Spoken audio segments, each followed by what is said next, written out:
Unit first और second का revision करेंगे। तो पहले आज हम जो पढ़ेंगे वो पढ़ेंगे फिज़िकल एजुकेशन के कॉन्सेप्ट क्या हैं। तो आज हम जो टॉपिक कवर्ड करने वाले हैं वो है मीनिंग, एम्स और ऑब्जेक्टिव्स की। इसकी मीनिंग क्या है, एम्स क्या है और उद्देश्य क्या है। Definition of physical education. Definition, पहले हम फर्स्ट डेफिनेशन पढ़ेंगे। Physical education is a sum of those experience which comes to individual thought movement. तो इसका मतलब ये है कि जो भौतिक शिक्षा उन अनुभवों का योग है जो आंदोलनों के माध्यम से व्यक्ति को आती है। आंदोलनों के माध्यम से व्यक्ति को आती है का मतलब है जैसे वो मेहनत करता है, अपने स्पोर्ट्स के लिए अपने आप को बढ़ावा देता है, मेहनत करता है, खूब अपने आप को एक अच्छा स्पोर्ट्स पर्सन बनाने की कोशिश करता है। तो इसका मतलब है कि फ़िज़िकल एजुकेशन जो है वो व्यक्ति के आंदोलनों के माध्यम से व्यक्ति को आती है। उसके बाद हम पढ़ेंगे डेफिनेशन सेकंड। तो डेफिनेशन सेकंड जो है हमारी वो ये है, physical education is the sum of man's physical activities selected as to kind and conducted as to outcomes. तो इसका मतलब ये है कि जो शारीरिक शिक्षा है मनुष्य की शारीरिक गतिविधियों का एक प्रकार है। मतलब मनुष्य की शारीरिक गतिविधि का मतलब है जो हम शारीरिक गतिविधि करते हैं, जैसे कोई भी काम करते हैं, कुछ भी हमें कहीं जाना है, हम गतिविधि कर रहे हैं, वो सब शारीरिक गतिविधियाँ हैं हमारी एक प्रकार से, जिसे परिणामों के अनुसार चुना जाता है कि मतलब हम कितनी अच्छी अपनी शारीरिक गतिविधि कर रहे हैं। Physical education is the sum of man's physical activity selected as to kind and conducted as to outcomes. मतलब कौन इंसान कितना एक्टिवेटेड है, कितना एक्टिवेट है अपनी लाइफ को लेके, कितना फिज़िकली फिट है, वो सब देख के हमें सेलेक्ट करना पड़ता है।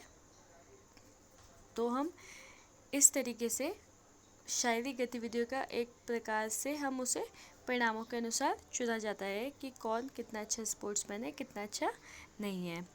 उसके बाद हमारे आते हैं meaning. Physical education is an integral part of the total education process and has as its aims the development of। इसका मतलब ये है भौतिक शिक्षा जो है हमारी वो कुल शिक्षा प्रक्रिया का एक अभिन्न अंग है और उसके विकास का उद्देश्य है। मतलब जो हमारी भौतिक शिक्षा है, मतलब जो हमारी फिज़िकल एजुकेशन के बारे में हम पढ़ रहे हैं, तो जो फिज़िकल एजुकेशन है is an integral part of the total education process. वो हमारा कुल शिक्षा प्रक्रिया का एक अभिन्न अंग है। मतलब जितना भी हमने पढ़ा है उसका एक अभिन्न अंग है जो हमारा मतलब शारीरिक शिक्षा होती है। उसके बाद हम आते हैं physically, mentally, socially and emotionally fit citizen. Physically का मतलब होता है कि हम फिज़िकली कितने फिट हैं, मतलब हमारे अंदर कितना स्टैमिना है, हम कितना दौड़ सकते हैं, कितना भाग सकते हैं, कितना अच्छे से खेल सकते हैं, ये सब हमारा फिज़िकली फ़िट में आता है। फिर आता है हमारा मेंटली फ़िट। तो हमारा जो मेंटली फ़िट है वो ये है कि हम दिमाग से कितने शार्प हैं, कितने अच्छे हैं, कोई भी काम हम कितने अच्छे से कर सकते हैं, कितने अच्छे से उसे जान सकते हैं, या हम पढ़ाई में कितने तेज़ हैं, हमारा दिमाग कितना अच्छा चल रहा है, हम किसी भी चीज़ को करने में हमारा दिमाग हमारा माइंड हमारा कितना साथ दे रहा है, और हम मेंटली किस तरीके से और कितना ज़्यादा फिट हैं। फिर आता है सोशली। सोशली का मतलब होता है कि हम बाहर लोगों के साथ कैसे रहते हैं। मतलब एक तो हम घर में रहते हैं, एक होता है सोसाइटी के साथ रहना, मतलब लोगों के साथ रहना, बाहर के लोगों के साथ हम कैसी बातचीत करते हैं, उनके साथ कैसा व्यवहार रखते हैं, वो सब होता है हमारा सोशली। उसके बाद आता है हमारा इमोशनली फ़िट। तो इमोशनली फ़िट क्या होता है? इमोशनली फ़िट ये होता है कि हमारे इमोशंस कैसे हैं। मतलब कुछ लोग तो ऐसे होता है कि कोई छोटी से छोटी बात होती है वो एकदम रोना शुरू कर देंगे, कोई भी बात होगी तो वो सहन नहीं कर पाएंगे, वो इमोशनली बहुत वीक होते हैं। और कुछ लोग ऐसे होते हैं कि कितनी भी बड़ी से बड़ी बात हो जाए वो लोग इमोशनली स्ट्रॉन्ग होते हैं, कोई भी काम होता है तो अच्छे से करते हैं, ज़्यादा इमोशंस नहीं लाते हैं अपने काम के बीच में। तो इमोशनली वो इंसान कितना फिट है, इसमें आपका ये डिफ़ाइन होता है। उसके बाद आता है through the medium of physical activities that have been selected and planned to achieve specific outcomes। इसका मतलब ये है कि जो हमारी भौतिक गतिविधियों के माध्यम से जिन्हें विशिष्ट परिणामों को प्राप्त करने के लिए चुना गया है, वो ये सारे सिलेक्टेड और प्लान्ड है कि ये हमें thought the medium of physical activities, मतलब हमारी जो फिजिकल एक्टिविटीज़ है that have been selected and planned, ये पहले से प्लान होनी चाहिए to achieve specific outcomes. Specific outcomes के लिए मतलब अच्छे परिणामों के लिए।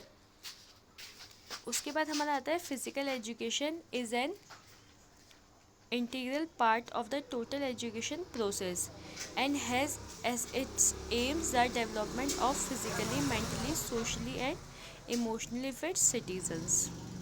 Thought the medium of physical activities that have been selected and planned to achieve specific outcomes। इसका मतलब ये है कि जो फिज़िकल एजुकेशन है वो भौतिक शिक्षा का एक कुल शिक्षा प्रक्रिया का एक अभिन्न अंग है और इसके विकास का उद्देश्य भी है विशिष्ट परिणामों को प्राप्त करने के लिए शारीरिक गतिविधियों के माध्यम से शारीरिक और मानसिक रूप से, सामाजिक और भावनात्मक रूप से फिट रहने वाले नागरिकों का विकास करना। मतलब जो लोग मानसिक रूप से और सामाजिक रूप से, भावनात्मक रूप से फिट रहने वाले नागरिकों का विकास करना, कि हम दिमाग से सही हैं, शारीरिक फिट हैं, हमारा दिमाग अच्छा चलता है, समाज में हमारा व्यवहार कैसा है, हम भावनात्मक रूप से फिट है कि हम कुछ भी एकदम ऐसा नहीं है कि कुछ भी हुआ तो हम एकदम इमोशनल हो गए, हम अच्छे से अपने आप को मतलब मेंटेन कर सकते हैं और हमें समाज में कैसे रहना है हमें पता है, तो ऐसे नागरिकों का विकास करना। उसके बाद हमारा आता है व्हाट आर ऑब्जेक्टिव्स, मतलब इसके उद्देश्य क्या हैं। Short term statements of specific outcomes that build cumulatively to reach a goal. इसका मतलब ये है विशिष्ट परिणामों के अल्पकालीन कथन जो लक्ष्य तक पहुंचने के लिए संयमी रूप से निर्माण करते हैं, वो हमारे इसके उद्देश्य होते हैं। उसके बाद हम आएंगे इसके सेकेंड यूनिट में जो है फिज़िकल फिटनेस। फ़िज़िकल फिटनेस का मतलब क्या होता है? फ़िज़िकल फिटनेस का मतलब होता है कि हम फिज़िकली कितने फिट हैं, हमारी बॉडी कितनी मेंटेन है, हमारा माइंड कितना मेंटेन है और हमारी बॉडी हमारा कितना साथ देती है, हम फिज़िकली कितने फिट हैं। तो हम पहले जानेंगे स्ट्रेंथ क्या होता है। स्ट्रेंथ के बारे में हम जानते हैं। स्ट्रेंथ ट्रेनिंग मेथड्स, पहले हमारा आता है बॉडी वेट की। It consists on perform strength exercise using the weight of your own body as a resistance to beat.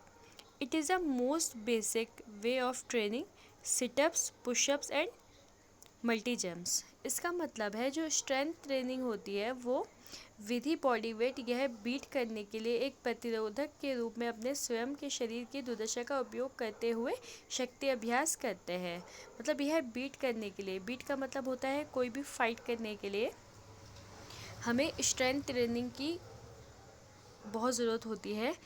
हमारी कोई भी फाइट है उसको करने के लिए हमारी बॉडी को प्रतिरोध के रूप में अपने स्वयं के शरीर की जो हमारी मसल्स है उसको इतना स्ट्रेंथ करना है, हमें मतलब अपने आप को इतना तैयार करना है कि हमें शक्ति प्रदान करता है जब हम अपने आप को स्ट्रेंथ करते हैं ट्रेनिंग मेथड्स के द्वारा।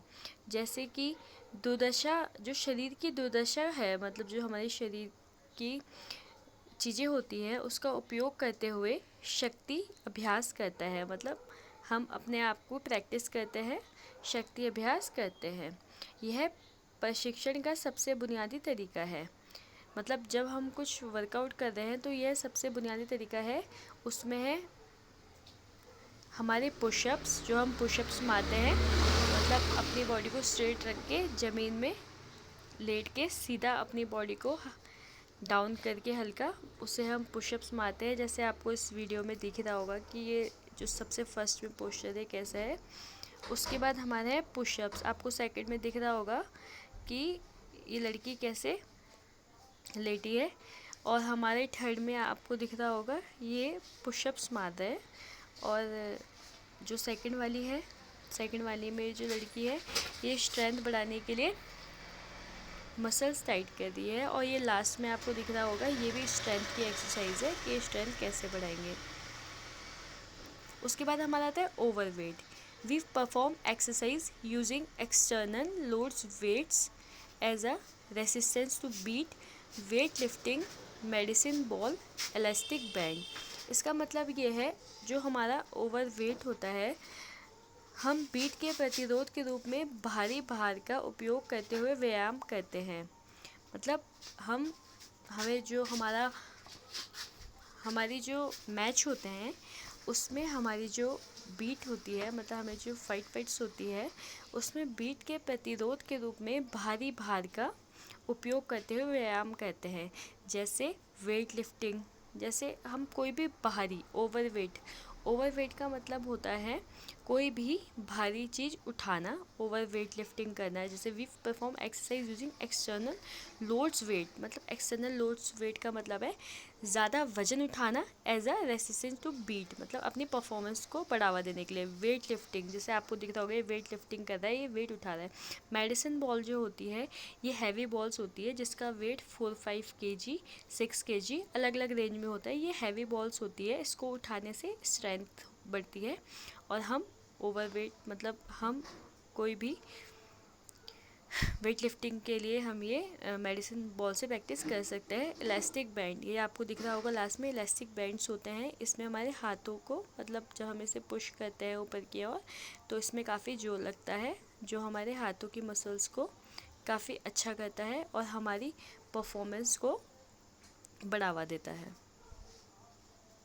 अब हम आते हैं स्पीड में।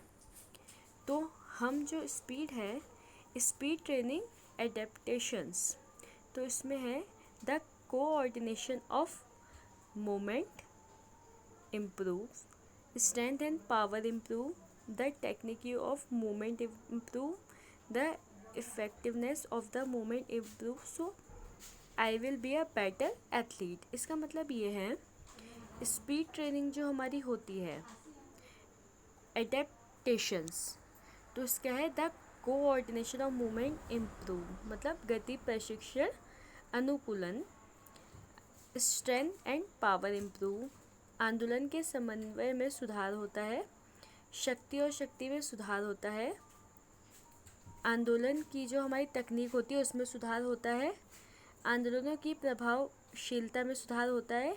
इसलिए हम एक बेहतर एथलीट बनते हैं। एथलीट जो होते हैं उनको बहुत ज़्यादा मेहनत करनी पड़ती है, उसके लिए उन लोगों को the coordination of movement improve करना पड़ता है, स्ट्रेंथ एंड पावर, इसकी जो स्ट्रेंथ है वो इम्प्रूव करनी पड़ती है, the technique of movement improve, उनको आंदोलन की तकनीक में सुधार करना पड़ता है, the effectiveness of the movement improve, so I will be a better athlete, इसलिए मैं एक बेहतर एथलीट बनूंगा जब मैं अपने अंदर ये सब सुधार लाऊंगा।